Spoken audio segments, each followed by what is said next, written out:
By the way, Tyler's wedding venue in Hawaii needs deposits soon, Mom said, switching topics smoothly. We were thinking you could contribute about $10,000.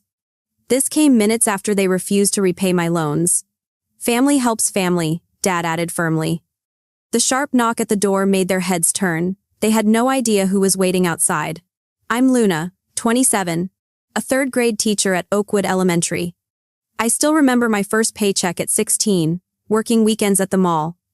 Instead of buying clothes like my friends, I handed most of it to my parents for the family emergency fund. That pattern never stopped. For 11 years, I've been the financial safety net for my family. My brother's car repairs? Call Luna. Mom's credit card debt? Ask Luna.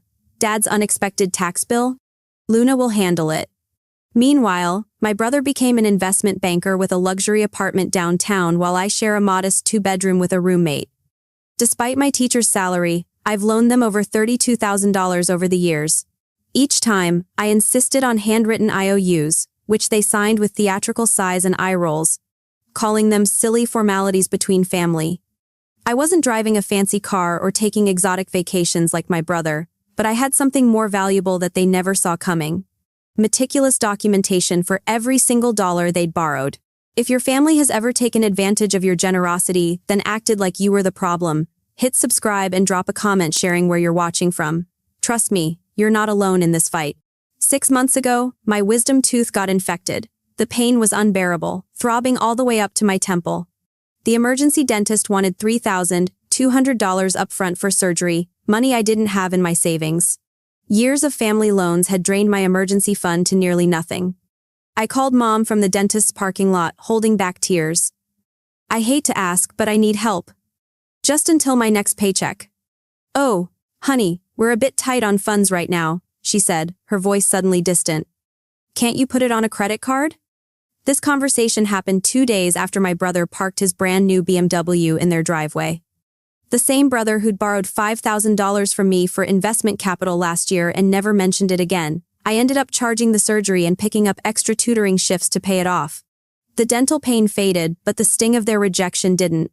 Last Sunday at our weekly family dinner, I gathered my courage while passing the mashed potatoes. Mom, about that $5,000 you borrowed last month for the roof repair. I was wondering when you might be able to pay some of it back. The table went silent. Mom set down her wine glass with a sharp clink. That wasn't a loan, honey, she said, her voice syrupy sweet but her eyes cold. That was you, contributing to the family like you should. We've given you everything. Dad nodded, mouth full of pot roast. After swallowing, he added, we raised you, paid for your education. You don't keep score in a family. I felt my cheeks burning. But you signed IOUs. For all the money over the years. My brother laughed, nearly choking on his drink. Those aren't legally binding, sis. You really thought those meant something? The humiliation turned my stomach sour. I stared at my plate, appetite gone. Don't you understand what no means, Luna? Mom snapped. We're not your bank anymore. The irony of her statement made me want to scream. They'd been treating me like an ATM for years. Before I could respond, Mom switched topics with practiced smoothness. By the way, Tyler's wedding venue in Hawaii needs deposits soon. We were thinking you could contribute about $10,000 since you don't have kids or a mortgage to worry about. The real betrayals were just beginning. 2 weeks after being asked to help fund my brother's wedding, I saw photos pop up on Instagram. There was my entire family, Mom, Dad, Tyler, his fiancée, her parents, and all their friends, gathered around a long table at Riverstone, the most expensive restaurant in town. What dinner was this? I texted Mom casually. Oh, just the wedding planning dinner, she replied. It was just for immediate family and close friends. My fingers hovered over the keyboard. But I am immediate family, I finally typed. You know what I mean, Luna, came her quick response. The people directly involved in the wedding planning. Directly involved in paying for it, apparently, but not important enough to invite. The second betrayal came during the neighborhood 4th of July barbecue. I was filling my plate when I overheard Mom talking to Mrs. Peterson and other neighbors by the grill. We're worried about Luna, she was saying, her voice dripping with fake concern. She's having money troubles again. That's why she refused to help with Tyler's bachelor party. I froze, plate in hand, as she continued. She's always been bad with finances, bless her heart. We try to guide her, but she just doesn't listen. Several neighbors glanced my way with pitying looks. My hands shook so badly I had to set my plate down. The reason I declined to fund the bachelor party in Vegas was because I was still paying off my dental surgery, the one my family refused to help with. The third betrayal broke something in me. After I finally gathered the courage to say no to their latest loan request, Dad started calling daily. "Your grandmother's medical bills are piling up," he'd say, his voice heavy with sighs. "If you can't help family in need, who can you help? Just $3,000 would make such a difference." The guilt ate at me until I visited Grandma at her retirement community. When I carefully brought up her medical expenses, she looked confused. "What bills, dear? My insurance covers everything. I haven't paid a cent out of pocket." That night, I sat in my apartment surrounded by years of text messages, bank statements, and those meaningless IOUs. I started organizing everything chronologically, creating a spreadsheet of amounts, dates, and the excuses they'd given for needing money. I recorded phone conversations, which is legal in my state. I took screenshots of social media posts showing luxury purchases made days after emergency loans. The growing evidence made my stomach knot, but it also cleared my mind. During our last family dinner, while Mom lectured me about being selfish regarding Tyler's wedding, I noticed something gleaming on Dad's wrist. A new Breitling watch, retail price $8,500. I recognized it from the catalog he'd left open on their coffee table months ago. The purchase date on the receipt I later found online matched exactly one day after I'd loaned them $10,000 for what they claimed were overdue property taxes. The realization crystallized something inside me. I wasn't just going to get my money back. I was going to stop the entire cycle of manipulation that had defined our relationship for over a decade. The teacher they'd underestimated had been taking notes all along. Rachel's office smelled of leather and lemon polish, creating an atmosphere of competence that I desperately needed. She slid a business card across her desk. "This is my friend Elena Martinez. She specializes in family law. I think you should speak with her." Elena reviewed my documentation with practiced eyes. The rhythmic tapping of her pen against her notepad punctuated the silence as she examined each paper. "This isn't just about money, Luna," she said, looking up from the stack of IOUs. "This is financial abuse, and it's been systematic." The word abuse made me flinch, but deep down I'd known it for months. "Do I have a case?" I asked, my voice smaller than I intended. Elena nodded firmly. "A strong one. These promissory notes are legally binding. The pattern of manipulation is clear. We can file for full recovery plus interest." As Elena built my case, my family's demands only escalated. A group text from Mom appeared on my phone during a parent-teacher conference. "Great news. We've put you down for $8,000 toward Tyler's honeymoon. The travel agent needs it by Friday. We know teaching doesn't pay much, but family sacrifices for family." I showed Elena the message. She shook her head in disbelief. "There's something else we need to check," she said, typing rapidly on her computer. "With this pattern of financial exploitation, I want to run a credit check." What Elena discovered made even her professional demeanor crack. Tyler had opened a credit card in my name years ago when I briefly lived at home after college. He'd been using my good credit to fund his lifestyle while the missed payments tanked my score. "This is identity theft," Elena said, her voice hard. "Your brother committed fraud." My phone rang. Dad's name flashed on the screen. "Luna, we need to have a family meeting about your attitude problem," he said without preamble. "Sunday dinner. Be there." Elena and I locked eyes across her desk. "Perfect," she mouthed. That Sunday, I parked outside my parents' house. Through the window, I could see them waiting in the living room. My hands no longer trembled. My mind was clear. "Ready?"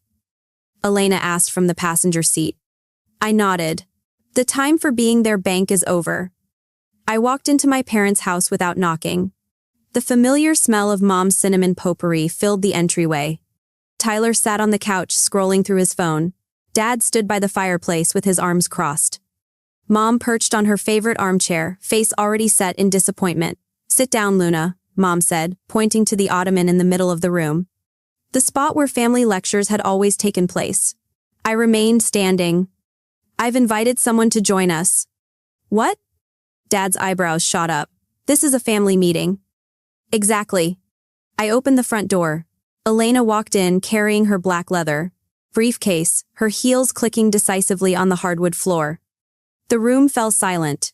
"This is Elena Martinez, my attorney," I said, my voice steady despite my racing heart. "She's here to discuss the $32,476 you owe me, plus interest, as well as the fraudulent credit card activity."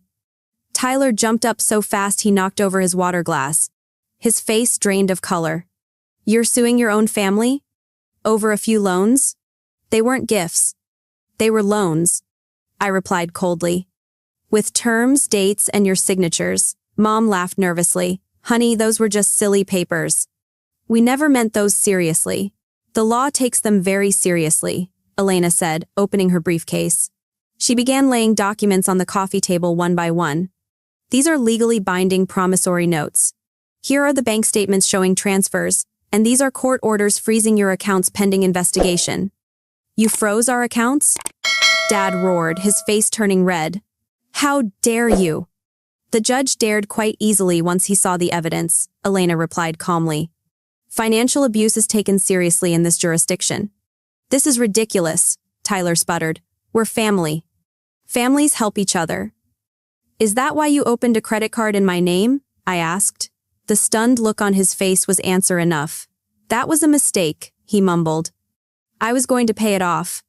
The $12,000 balance and 2 years of missed payments suggest otherwise," Elena said, placing the credit report on top of the pile. Mom collapsed into tears. "How could you do this to us? After everything we've done for you? You have 30 days to arrange payment," Elena continued, unmoved by the theatrics. "Or we proceed with further legal action, including potential fraud charges against Tyler for the credit card." "We're your family," Dad pleaded, his anger suddenly replaced with panic. I looked at the people who had manipulated me for years, seeing them clearly for the first time. "No," I said, quietly. "Family doesn't steal from family." Elena gathered her papers. "We'll be in touch regarding payment arrangements." "Good day." As we walked out, I didn't look back. 3 months later, I received the full amount through a court-monitored payment plan. The judge was unmoved by my family's claims of misunderstanding once he saw the paper trail. Tyler faced separate consequences for the credit card fraud, including mandatory financial counseling and a settlement that would take years to pay off. His wedding was downgraded from Hawaii to the local country club. The family that once called me financially irresponsible now avoided my calls. Mom occasionally texts to remind me how I've torn the family apart or ruined Tyler's special day. Dad hasn't spoken to me since the court hearing. I used part of the recovered money as a down payment on my first home. Nothing fancy, just a small 2-bedroom house with a yard where I'm planting a garden. It's something my family always told me I'd never afford on a teacher's salary. Last week, I sent them a final text. "I was never your bank.